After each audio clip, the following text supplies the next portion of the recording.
அனைவருக்கும் வணக்கம். இன்னைக்கு நாம நம்மளுடைய சேனல்ல என்ன பதிவுகள்லாம் பார்த்து தெரிஞ்சுக்க போறோம் அப்படின்னு பார்த்தீங்கன்னா, ராசி சக்கரத்தில் 3வது ராசி இருக்கக்கூடிய மிதுன ராசி நேயர்கள் அனைவருக்கும் அடுத்து வரக்கூடிய நாட்கள் எப்படிப்பட்ட நாட்களாக இருக்க போகுது, மேலும் கிரக நிலையை பொறுத்த வரையில் உங்களுக்கு என்ன மாதிரி பலன் கிடைக்க போகுது, முக்கியமாக நீங்கள் இந்த காலகட்டத்தில் என்ன விஷயம்லாம் செய்யணும் செய்யக்கூடாது அப்படிங்கிறத பற்றி தாங்க நம்ம இன்றைக்கி இந்த வீடியோ பதிவுகளில் தெளிவாக பார்த்து தெரிஞ்சுக்க போகிறோம். இந்த பதிவுகள் அனைத்துமே மிதுன ராசி நேயர்கள் அனைவருக்குமே பயன் தரக்கூடிய வகையில் தான் இருக்கும். ஸோ வீடியோவை ஸ்கிப் பண்ணாமல் தொடர்ச்சியாக பாருங்கள். மேலும் உங்களுக்கு மிதுன ராசி நேயர்கள் யாராவது தெரிஞ்சவங்களா இருந்தால் மறக்காமல் அவங்களுக்கு இந்த வீடியோவை ஷேர் பண்ணிவிடுங்க, ரொம்பவே அவங்களுக்கு யூஸ்ஃபுல்லாக இருக்கும். மேலும் உங்களுக்கு திருச்செந்தூரில் குடிகொண்டு இருக்கக்கூடிய அந்த முருகப்பெருமானை ரொம்ப ரொம்ப பிடிக்கும் அப்படின்னா இந்த வீடியோக்கு ஒரு லைக் பண்ணிவிட்டு உங்களுடைய ஆழ் மனதில் நிறைவேறாத ஒரு விஷயத்தை வேண்டுதலாக நினைத்து கொண்டு நம்மளுடைய கமெண்ட் பாக்ஸில் திருச்செந்தூர் முருகனுக்கு அரோகரா அப்படின்னு சொல்லிட்டு மறக்காமல் 3 முறை பதிவு பண்ணுங்கள். நீங்கள் இந்த தருணத்தில் அந்த முருகப்பெருமானை நினைத்து இப்படி ஒரு விஷயம் செய்யும்போது கண்டிப்பாக நீங்கள் என்ன விஷயம் நடக்கணும் அப்படின்னு சொல்லி வேண்டுதல் வைத்தீங்களோ அந்த விஷயங்கள் அனைத்தையுமே அந்த முருகப்பெருமான் நிச்சயமாக நடத்தி வைப்பார். ஸோ நம்பிக்கையோடு அந்த ஒரு விஷயத்தை செஞ்சு பாருங்கள். அதுக்கு முன்னாடி நீங்கள் இப்போ தான் நம்ம சேனலை முதல் முறையாக பார்க்குற மாதிரி இருந்தால் மறக்காமல் சப்ஸ்கிரைப் பண்ணிவிட்டு கீழே இருக்கும் பெல்லைக்கானையும் மறக்காமல் கிளிக் பண்ணுங்கள். அப்போ தான் நம்ம சேனலில் போடுற ஒவ்வொரு வீடியோவுமே உங்களுக்கு நோட்டிஃபிகேஷன் மூலியமாக உடனுக்குடனே வந்து சேரும். ஸோ இப்போ வாங்க நம்ம வீடியோக்குள்ளே போகலாம். ஸ்ரீ வாராகி அம்மன் ஜோதிட நிலையத்தில் உங்களுடைய பிரச்சனைகள் எதுவாக இருந்தாலுமே அதற்கு உடனடியாக இவர்களிடம் தீர்வு செய்யப்படுதுங்க. அது மட்டும் இல்லாமல் இவங்க நிறைய ஆக்டர்ஸ்க்கு ஜோதிடம் பார்த்துருக்காங்க, அந்தளவுக்கு ரொம்பவும் ஃபேமஸ் ஆனவங்க. மேலும் நீங்களும் உங்களுக்கு இப்போ வரைக்கும் என்ன பிரச்சனை நடந்துட்டுருக்கு, இதுக்கப்புறம் என்ன மாதிரியான விஷயங்கள் நடக்க போகுது அப்படின்னு முன்கூட்டியே தெரிஞ்சுக்கணும் அப்படின்னு நினச்சா டிஸ்கிரிப்ஷனில் உங்களுடைய கான்டாக்ட் நம்பர் ஆட் பண்ணியிருக்கோம். ஸோ மறக்காமல் தொடர்பு கொண்டு பயன்பெற்றுக்கோங்க. மிதுன ராசி நேயர்கள் அனைவருக்குமே அடுத்து வரக்கூடிய 18 நாட்கள் எப்படி இருக்க போகுது அப்படின்னு பார்த்தீங்கன்னா மிகவும் பரபரப்பாக இருக்கும் அப்படின்னு சொல்லப்படுதுங்க. மேலும் இந்த காலகட்டத்தில் நீங்கள் உங்களுடைய வாழ்க்கையில் முன்னேற பல பெரிய வாய்ப்புகளை கண்டிப்பாக பெற முடியும். அதே நேரத்தில் நீங்கள் திடீரென்று பல பெரிய பொறுப்புகளையும் சுமக்க கூடுங்க.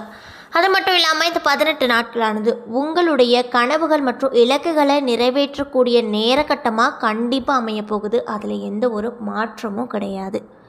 மேலும் இந்த மிதுன ராசி நேயர்களுக்கு இந்த 18 நாட்கள் கிரகங்களின் பயிற்சி அதிர்ஷ்டமாக சாதகமாக இருக்கா இல்லையா, மேலும் இந்த மிதுன ராசிக்காரர்களின் தொழில் எப்படி இருக்கும், அதே போல் நிதி மற்றும் குடும்ப வாழ்க்கை எப்படி இருக்க போகுது அப்படிங்கிறத பற்றி தாங்க நம்ம இன்றைக்கி இந்த வீடியோ பதிவுகளில் முழுமையாக பார்த்து தெரிஞ்சுக்க போகிறோம். இந்த பதிவுகள் அனைத்துமே மிதுன ராசி நேயர்களுக்கு பயன் கொடுக்கக்கூடிய வகையில் தான் இருக்கும். ஸோ வீடியோவை ஸ்கிப் பண்ணாமல் தொடர்ச்சியாக பாருங்கள். மிதுன ராசிக்காரங்கள் அனைவருக்குமே இந்த 18 நாட்களில் பிற்பாதி முதல் பாதியை விட சில விஷயங்களில் நன்மைகள் தருவதாக இருக்கக்கூடும். மேலும் இந்த காலகட்டத்தில் உங்களுடைய பணம் மற்றும் நிதி நிலைமை மிகவும் நன்றாகவே இருக்கும், நீங்கள் கவலையே பட வேண்டாம். மேலும் இந்த செப்டம்பர் மாதம் முழுவதுமே பணம் சார்ந்த விஷயத்தில் பிரச்சனைகள் எதுவுமே உங்களுக்கு வராது. அது மட்டும் இல்லாமல் இந்த நேரத்தில் நீங்கள் வேலை தொடர்பான பொறுப்புகள் மட்டும் இல்லாமல் உங்கள் குடும்பத்தையும் சிறந்த முறையில் கவனித்து கொள்வீங்க. மேலும் உங்களுக்கு இந்த காலகட்டத்தில் குடும்பம் மற்றும் திருமண வாழ்க்கை எப்படி இருக்கும் அப்படின்னு பார்த்தீங்கன்னா மாதத்தின் நடுப்பகுதியில் உங்கள் குடும்பத்தில் இருப்பவர்களின் உடல் நிலை உங்களுக்கு கவலையை அளிக்கக்கூடிய விஷயமாக மாறக்கூடும். மேலும் மருத்துவ செலவுகள் ஏற்படும். நீங்கள் அமைதியாக இருக்கும் வரை உறவுகளால் பெரிய பிரச்சனைகள் எதுவுமே ஏற்படாது. நீங்கள் விரும்பும் ஒருவர் உங்கள் வாழ்க்கையில் நுழையலாம். அதே போல் ஏற்கனவே இருக்கக்கூடிய காதல் உறவில் தீவிரம் இருக்கும். மேலும் இந்த மிதுன ராசியில் இருக்கக்கூடியவங்களுக்கு வேலை, தொழில், வியாபாரம் இந்த 3 இந்த 18 நாட்களில் எப்படி அமையும் அப்படின்னு பார்த்தீங்கன்னா இந்த செப்டம்பர் மாத தொடக்கத்திலேயே உங்களுடைய தொழில் மற்றும் வியாபாரத்தில் தீவிரமான மாற்றங்கள் செய்ய நீங்கள் முயற்சி எடுப்பீங்க. இருப்பினும் கூட மாத இறுதியில் உங்களுடைய முயற்சிகளுக்கு சாதகமான பலன்கள் நிச்சயமாக கிடைக்கும். மேலும் மிதுன ராசிக்காரர்கள் மாதத்தின் நடுப்பகுதியில்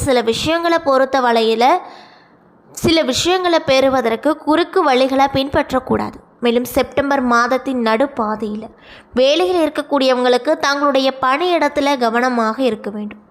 மேலும் இந்த காலகட்டத்தில் தவறுதலாக உங்களுடைய வேலை மாற்றங்களுக்கு விட்டு விடாதீங்க.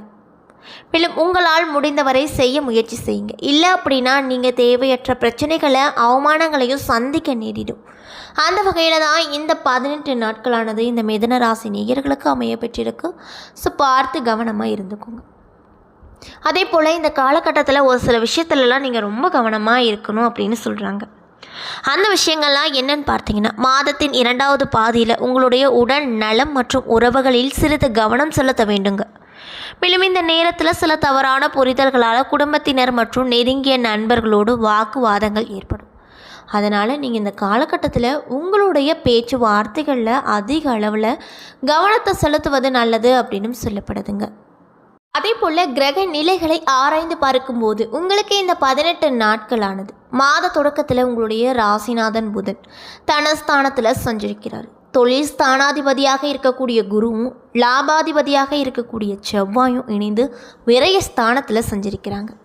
எனவே உங்களுக்கு தொழில் மாற்றம், வீடு மாற்றம், நாடு மாற்றம் போன்றவை நிகழ வாய்ப்பு இருக்குது. அது மட்டும் இல்லாமல் சுகஸ்தானத்தில் கேது இருப்பதால் ஆரோக்கிய தொல்லைகள் அதிகரிக்கும்.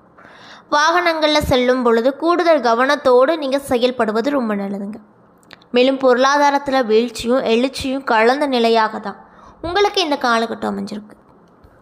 அதே போல் உங்களுடைய ராசிக்கு 8, 9 ஆகிய இடங்களுக்கு அதிபதியானவர் தான் இந்த சனி பகவான். மேலும் சகாய ஸ்தானத்திற்கு அதிபதியானவர் தான் சூரிய பகவான். இந்த பகை கிரகங்களின் பார்வையானது அவ்வளவு நல்லதல்ல அப்படின்னு சொல்கிறாங்க. மேலும் முன்னோர்களின் சொத்துக்களை பாக பிரிவினை செய்தல் திருப்தியே இருக்காது. இழப்புகளை ஈடு செய்ய எடுக்க வைக்கக்கூடிய முயற்சிகளில் தடைகள் ஏற்படும். பெற்றோரின் அரவணைப்பு குறையும். மற்ற சகோதரர்களுக்கு முக்கியத்துவம் கொடுப்பீங்க. அது மட்டும் இல்லாமல் ஆவணி 10ஆம் தேதி கன்னி ராசிக்கு செல்லும் சுக்கிரன் அங்கு நீச்சம் பெறுகிறார். மேலும் இவர் உங்கள் ராசிக்கு 5 மற்றும் 12 ஆகிய இடங்களுக்கு அதிபதியானவர். மேலும் சுக்கிரன் நீச்சு பெருகையில் பூர்வ புண்ணிய ஸ்தானத்தின் பலனால் உங்களுக்கு நிறைய விதமான நன்மைகள் கண்டிப்பாக எந்த ஒரு தடையுமே இல்லாமல் கிடைக்கும். அது மட்டும் இல்லாமல் உங்களுடைய பிள்ளைகளால் பிரச்சனைகள் அதிகரிக்கும். வீண் விவகாரங்கள் தலை தூக்கல. எந்த ஒரு முயற்சி செய்தாலுமே அதில் இடையூறுகள் வந்து கொண்டே இருக்கும். கடமையை சரிவர செய்ய இயலாது. தாழ்வு மனப்பான்மையால் நொறுங்குவீங்க. மேலும் உத்தியோகத்தில் மேல் அதிகாரிகளோடு அடிக்கடி மோதல்கள் போக்கு காணப்படும். சக பணி ஆட்களிடம் அனுசரணையாக நடந்து கொள்வது நல்லது. முன் கோபத்தின் காரணமாக உங்களின் முன்னேற்றம் பாதிக்கப்படும். அதே வேளையில் புதிய வாகனம் வாங்கும் யோகம் உங்களுக்கு கிடைக்கும். ஊர் மாற்றம் உங்கள் உள்ளத்தை மகிழ்விப்பதாக இருக்கக்கூடும். மேலும் ஆவணி 10ஆம் தேதி மிதுன ராசிக்கு செவ்வாய் சென்றிருக்கார். இதனால் உங்களுடைய ராசிக்கு 6 மற்றும் 11 ஆகிய இடங்களுக்கு அதிபதியானவர் தான் இந்த செவ்வாய் பகவான். அவர் உங்கள் ராசிக்கு வரும்போது இந்த நேரத்தில் உத்தியோக உயர்வும் ஊதிய உயர்வும் கண்டிப்பாக கிடைக்கும். இழந்த வாய்ப்புகள் மீண்டும் பெறுவீங்க. பணிபுரியும் இடத்துல இருந்து வந்த பிரச்சனைகள் படிப்படியாக மாறும். தொழில் புரிபவர்களுக்கு புதிய பங்குதாரர்கள் வாய்ப்பார்கள். வெளிநாட்டில் இருந்து வரும் அழைப்புகளை ஏற்றுக்கொள்ள முன் வருவீங்க. மேலும் ஆவணி 15ஆம் தேதி சிம்ம ராசிக்கு புதன் சென்றிருக்கார். இதனால் உங்களுடைய ராசிக்கு அதிபதியாக விளங்கக்கூடியவர் தான் இந்த புதன் பகவான். மேலும் உங்களுடைய ராசியிலேயே சஞ்சரிக்கும் பொழுது எதை எந்த நேரம் செய்ய நினைத்தாலுமே செய்து முடித்து விடுவீங்க. வருமானம் அப்படிங்கிறது திருப்திகரமாக இருக்கும். வளர்ச்சியும் உங்களுக்கு வளர்ச்சி பாதையில் இருந்து குறுக்கீடுகள் அனைத்துமே ஆகணும். திருமண வயதை எட்டிருக்கக்கூடிய பிள்ளைகளுக்கு திருமணம் செய்யும் நேரம் இது. பெற்றோருக்கு மணி விழா, கட்டிட திறப்பு விழா போன்றவற்றிலும் கவனம் செலுத்துவீர்கள். அது மட்டும் இல்லாமல் தொழிலே எதிர்பார்த்ததை காட்டிலுமே கூடுதலாக லாபம் கிடைக்கும். ஆன்மீக பயணங்கள் அதிகரிக்கும். மேலும் பொது வாழ்வில் இருக்கக்கூடியவங்களுக்கு இந்த 18 நாள் எப்படி இருக்குன்னு பார்த்தீங்கன்னா, புதிய திருப்பங்கள் ஏற்படும். வியாபாரம் தொழில் செய்பவர்களுக்கு அதை விரிவுபடுத்தவும் வேறு இடத்திற்கு மாற்றம் செய்யவும் எடுத்து வைக்கக்கூடிய முயற்சிகள் அனைத்துமே கைகூடி வரும். மேலும் கலைஞர்களுக்கு திறமையை வெளிப்படுத்தும் சந்தர்ப்பங்கள் கைகூடி வரும். மாணவ மற்றும் மாணவிகளுக்கு ஆசிரியர்களின் பாராட்டு கிடைக்கும். பெண்கள் சிலர் அசாத்திய துணிச்சலோடு சில காரியங்களை செய்து பாராட்டு பெறுவாங்க. மேலும் உங்களுடைய பிள்ளைகளை உங்கள் மேற்பார்வையில் வைத்துக் கொள்வது இந்த காலகட்டத்தை பொறுத்த வரையில் ரொம்ப நல்லது. மேலும் உங்களுக்கு அதிர்ஷ்டத்தை தரக்கூடிய நாட்கள் செப்டம்பர் 1, 6, 7. மகிழ்ச்சி தரக்கூடிய வண்ணம் கரும்பச்சை அப்படின்னு சொல்கிறாங்க.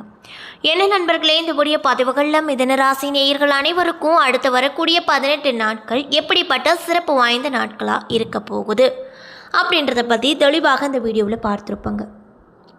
இந்த பதிவுகள் உங்களுக்கு ரொம்பவே பயன் தரக்கூடிய விதத்தில் தான் அமையப்பட்டிருக்கும். ஸோ வீடியோ பிடிச்சிருந்தால் லைக் பண்ணுங்கள், ஷேர் பண்ணுங்கள். அது மட்டும் இல்லாமல் உங்களுக்கு திருச்செந்தூரில் குடிகொண்டிருக்கக்கூடிய முருகப்பெருமானை ரொம்ப பிடிக்கும் அப்படின்னா இந்த வீடியோக்கு ஒரு லைக் பண்ணிவிட்டு நம்மளுடைய கமெண்ட் பாக்ஸில் திருச்செந்தூர் முருகனுக்கு அரோகரா அப்படின்னு சொல்லிட்டு மறக்காமல் பதிவிடுங்க. மேலும் நீங்கள் இப்போ தான் நம்ம சேனலை முதல் முறையாக பார்க்குற மாதிரி இருந்தால் மறக்காமல் சப்ஸ்கிரைப் பண்ணிவிட்டு பாருங்கள். நன்றி.